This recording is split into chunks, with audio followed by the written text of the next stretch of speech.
Voici donc des exemples de ressources ou bien des URL et des ressources qui peuvent être demandées. Par exemple, dans le premier cas, je suis en train de demander la dernière version d'un logiciel.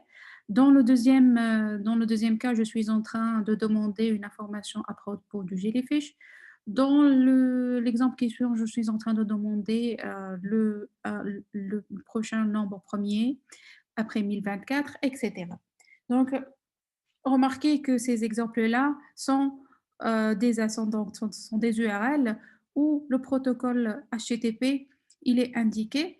Alors, quel rôle joue le protocole HTTP dans les appels REST? Alors, il faut bien savoir que c'est quoi donc HTTP? HTTP, c'est un protocole d'échange de documents dans lequel on a un client qui demande une ressource ou bien un document bien particulier. La ressource qui est demandée, je la place dans une enveloppe et j'en envoie au serveur et le serveur va me répondre aussi avec un document. C'est pour ça qu'on dit que le protocole HTTP, il est basé sur les documents. Alors, voici dans ce slide deux exemples de requêtes. Rapidement, d'une requête HTTP à un appel. Donc là, on a un exemple d'un appel et d'une réponse HTTP. Ce qui est très important pour nous, c'est de voir que la requête, elle est constituée donc d'un request headers, d'un general headers et d'un entity headers.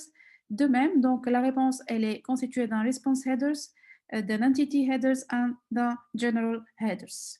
Alors, c'est quoi ce qui est intéressant, donc ce qui est important pour nous, c'est le verbe, comme je le disais, parce que c'est le verbe de la HTTP methods qui va être utilisé comme action pour modifier la représentation de la ressource demandée.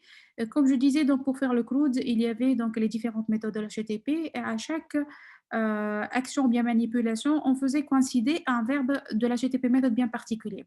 Donc le HTTP method, c'est donc comme vous le voyez ici, donc dans cette requête HTTP que j'ai pu récupérer avec la console de Postman. Donc, on a la méthode get avec l'URI ou bien la ressource demandée. Et on a par la suite les différents request headers. Alors, on a donc le HTTP method, c'est donc le nom de la méthode qui est demandée. Par la suite, le chemin, c'est la portion de l'URI qui va indiquer le nom du serveur. Et par la suite, le request headers qui est un ensemble de paires, de couples ou bien de paires key value qui donne un ensemble d'informations pour étiqueter l'appel. Entre autres, elle va donner les informations sur le host, sur le user agent, etc. Et il y a la partie entity body dans laquelle justement je vais appeler justement la représentation. Donc, la représentation demandée, ou bien s'il y a une information que je dois envoyer au serveur, elle est justement envoyée dans la partie entity body de ma requête. Donc, on va voir que pour certaines requêtes HTTP, le entity body, il ne contient pas de représentation, il est vide, comme il est le cas par exemple pour un get request. Là, ce qu'on a ici, c'est un exemple d'une réponse.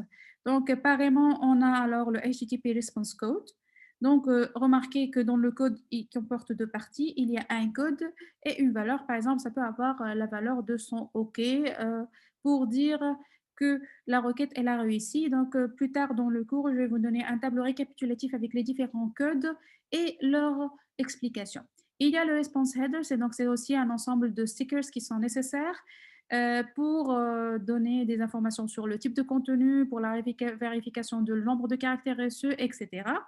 Et il y a l'entity body ou bien la représentation qui va justement contenir la représentation de la ressource demandée telle qu'elle a été demandée par le resource requester, que ce soit donc dans le cas du REST ou bien dans le web ou bien même quand on a vu dans le cas des web services SOAP. Alors, quand vous êtes en train de voir, par exemple, là, on a un exemple d'un appel REST. Donc, on a la méthode get qui est le verbe HTTP et voici la ressource qui est demandée. Alors, donc là, c'est juste des exemples, d'accord? Donc là, on a le get. Donc, j'ai utilisé le Postman Console comme console qui m'a permis justement de récupérer l'appel HTTP de mon service REST. Donc, l'autre service REST, il est en train d'appeler et donc il veut lire la ressource.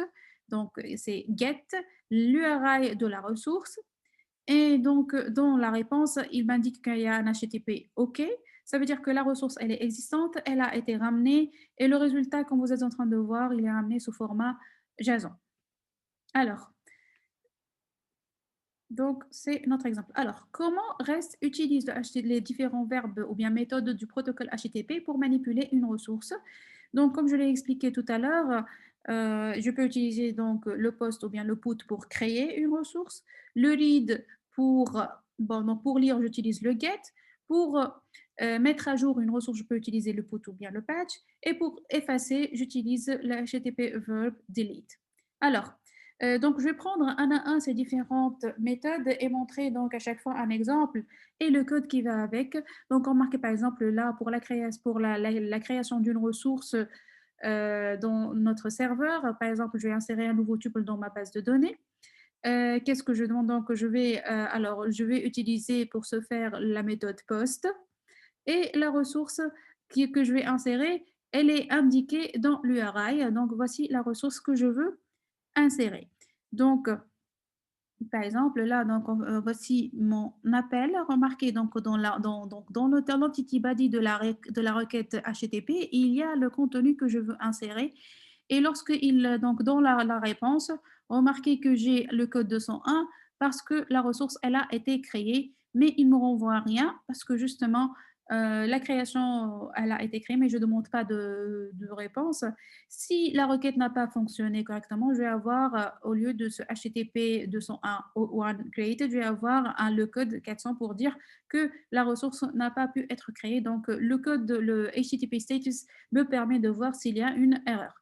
Idem pour, donc là, j'ai un exemple de get qui me permet justement de faire une recherche ou bien de lister un ensemble de ressources ou bien une seule ressource qui sont stockées côté serveur. Donc, il va me les ramener dans une représentation, bien dans un état bien particulier. Là aussi, c'est le get, mais dans ce cas-là, remarquez, là, je vais lister un ensemble. C'est ce qui fait remarquer que j'ai plusieurs tubes qui sont ramenés. Si je demande un seul ou bien un tuple bien particulier, il me suffit de donner l'idée de la ressource. C'est ce qui explique qu'ici, il me renvoie un seul tuple de ma table.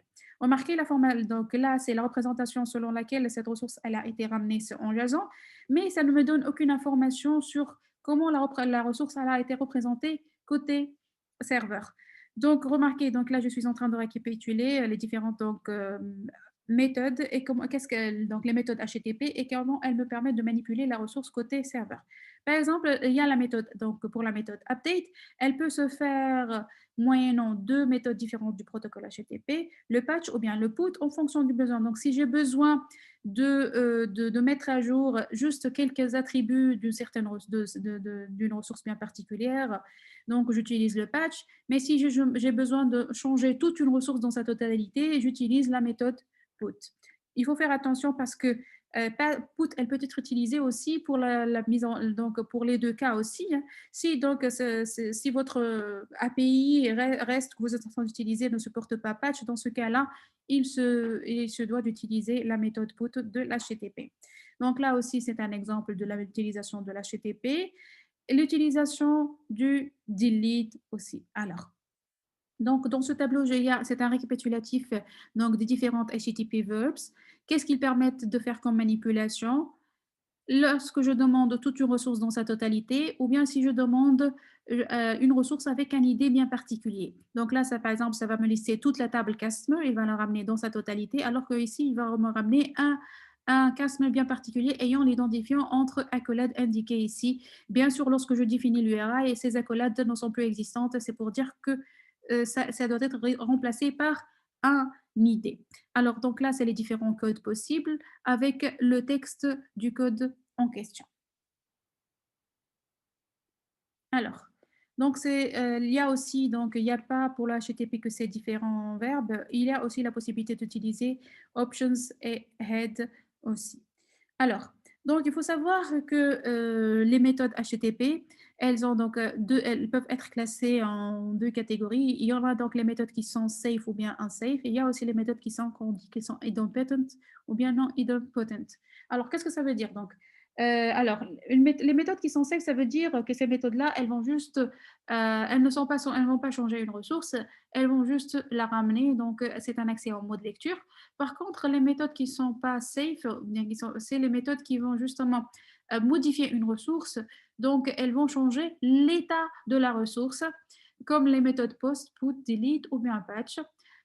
Il y a aussi les méthodes idempotent et les méthodes non idempotent. Donc, les différentes méthodes de HTTP peuvent être, c'est à la fois, par exemple, on a le get, c'est une méthode qui est safe, mais qui est, et donc peut-être ça veut dire quoi? Que je peux, comme c'est une méthode qui va faire un accès en lecture, donc je peux lire une ressource ou bien la récupérer ou bien la lister autant de fois que je le souhaite, ça ne va en aucunement changer. Donc, la représentation que je vais avoir de la ressource va être à chaque fois la même, ne va pas changer, et je ne vais pas la modifier, sauf justement si elle a été modifiée côté serveur par celui qui l'a créée ou bien qui l'a insérée dans la table. En contrepartie, le post, elle n'est pas idempotent parce que justement, elle permet de créer une ressource et de la modifier. Donc, elle n'est pas, donc, je ne peux pas la lancer plusieurs fois parce que vous savez, une insertion plusieurs fois, ça va tout le temps redonner des résultats différents. Donc, ceci pour l'utilisation des méthodes HTTP par REST pour manipuler une ressource.